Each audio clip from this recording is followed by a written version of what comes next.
Olá, meus amigos, meus irmãos em Cristo, que a graça e a paz do nosso Senhor Jesus esteja com todos nós. Para você que não me conhece, eu sou seu irmão em Cristo, presbítero Marcos Souza, e hoje estamos dando continuidade à nossa leitura da Bíblia. Estamos especificamente já no capítulo 17 de Mateus. Mas se por acaso você está chegando agora no canal e não está entendendo nada do que está acontecendo, ou até mesmo você venha ter perdido algum dos capítulos, não se preocupe, fique comigo até o final desse vídeo que nós vamos deixar para você a playlist que compõe todos os capítulos até aqui. Ou se por acaso você preferir, você pode acessar também no link na descrição deste vídeo que lá tem todos os capítulos para você, ok? Então já vai deixando aí aquele like, se inscreve no nosso canal e não esqueça de ativar o sininho de notificação. Por que nós pedimos isso em todos os vídeos? Porque nós temos notado que muitas pessoas estão assistindo os vídeos, estão acessando o nosso canal, mas esquecem desses mínimos detalhes e eles nos ajudam demais. Porque quando você deixa o seu like, a sua inscrição ou até mesmo um simples amém aí nos comentários, isso se chama engajamento. E quanto maior for o engajamento, o YouTube vai entendendo que o vídeo é bom e começa a lançar esse vídeo para mais pessoas também. E dessa maneira, você e eu estamos trabalhando para o reino de Deus, que é de levar as boas novas do Evangelho a todo aquele que tem sede da verdade. Então chega de enrolação e bora para a leitura. Mas não esquece, hein? Corre lá, pega a sua Bíblia, seu caderninho de anotação e não esquece de fazer uma oração antes de iniciar essa leitura, hein?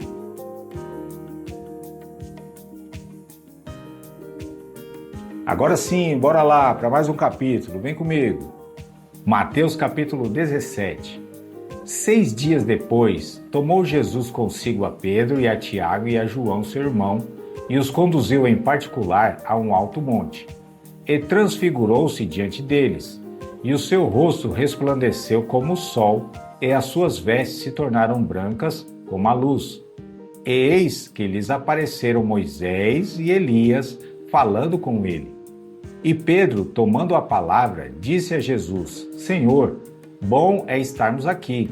Se queres, façamos aqui 3 tabernáculos, um para ti, um para Moisés e um para Elias.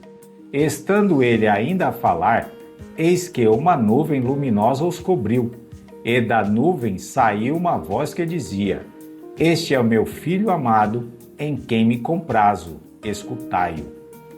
Esta é a mesma voz falando a mesma frase de quando Jesus saiu das águas do batismo, tá lembrado?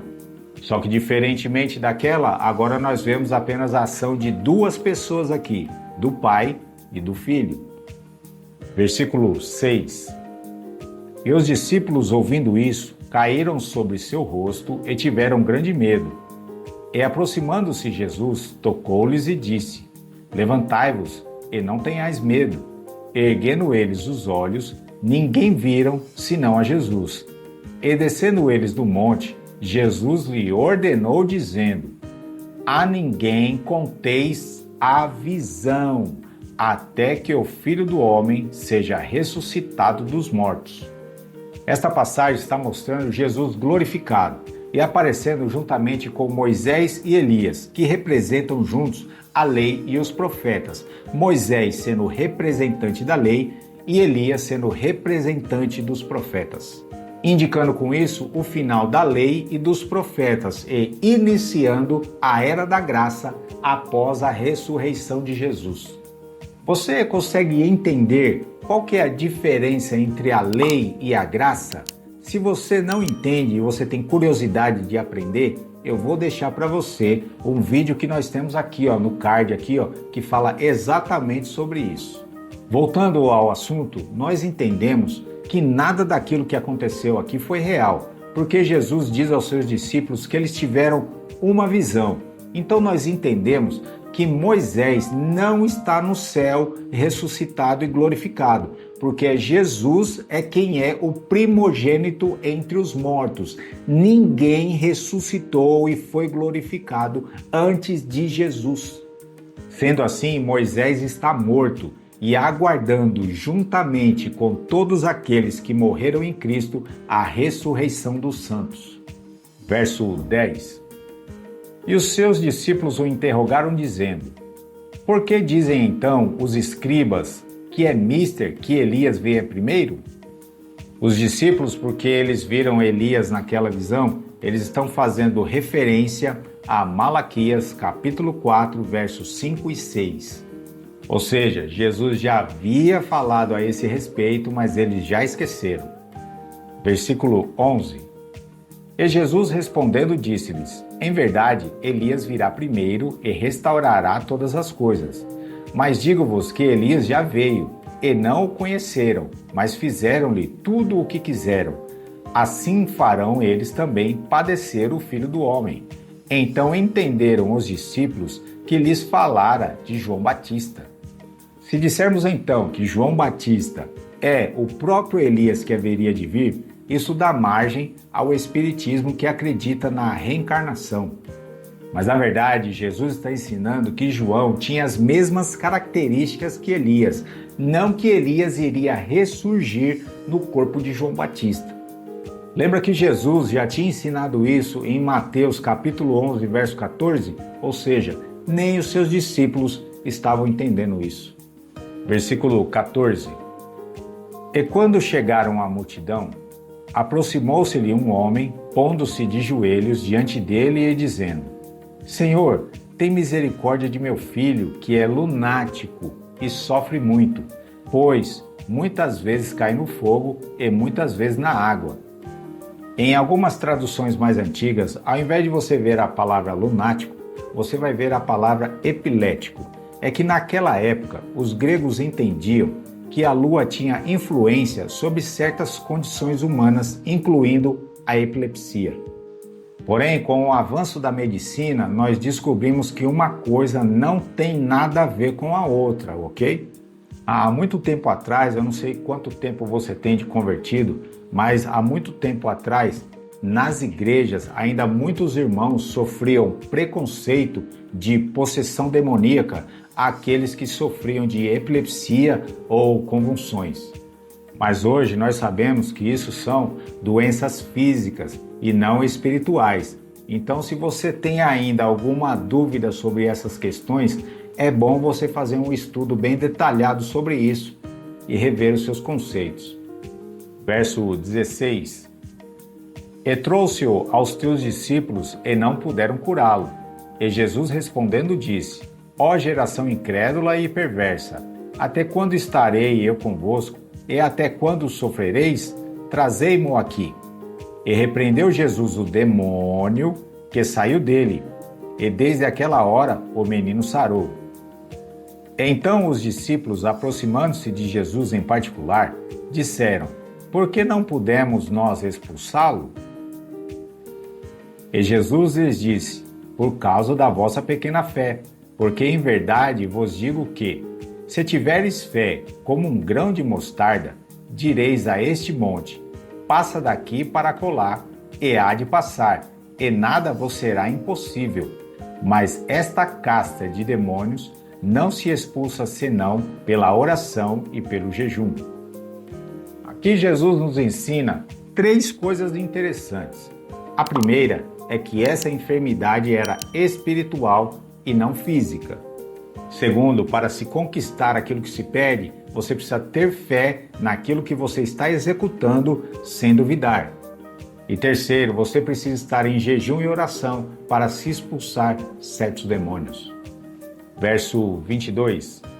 Ora, achando-se eles na Galileia, disse-lhes Jesus: O Filho do Homem será entregue nas mãos dos homens, e matá-lo-ão, e ao terceiro dia ressuscitará.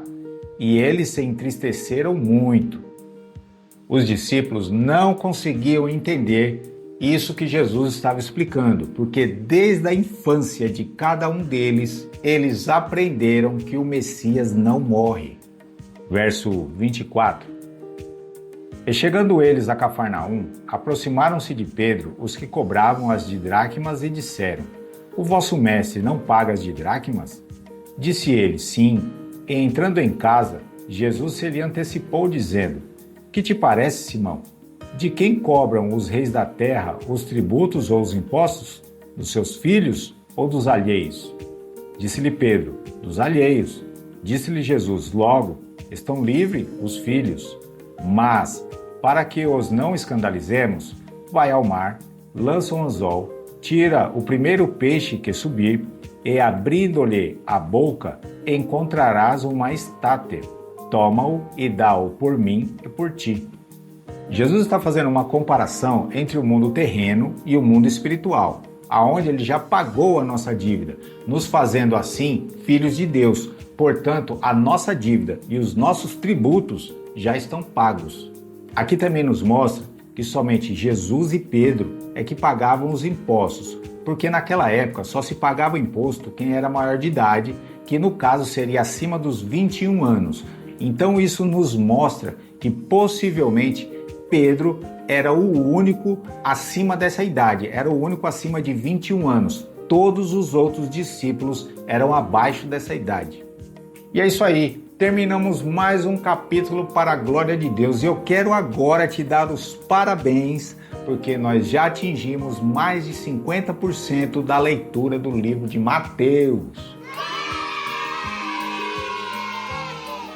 E o importante, meus irmãos, é não nos preocuparmos em quanto tempo nós vamos demorar para ler a Bíblia completa. Se vai levar 1 ano, se vai levar 2, se vai levar 3. O importante é que você leia e entenda o que você está lendo. E lembre-se, hein, se tiver qualquer dúvida, deixa nos comentários que a gente vai responder, tá bom? E não se esqueçam de deixar aí aquele like, se inscrever também no nosso canal e principalmente compartilhar esse vídeo pelo menos com mais um. Você não faz ideia de como isso nos ajuda a continuar esse trabalho que não é nada fácil não, viu? E comprometido, eu vou deixar agora para você a playlist que compõe todos os capítulos até aqui, que você vai poder ver e rever quantas vezes você quiser. A playlist é essa aqui, ó, que está aparecendo para você aqui, ó. Combinado? Então fique com Deus, um forte abraço e te espero, hein, no próximo capítulo.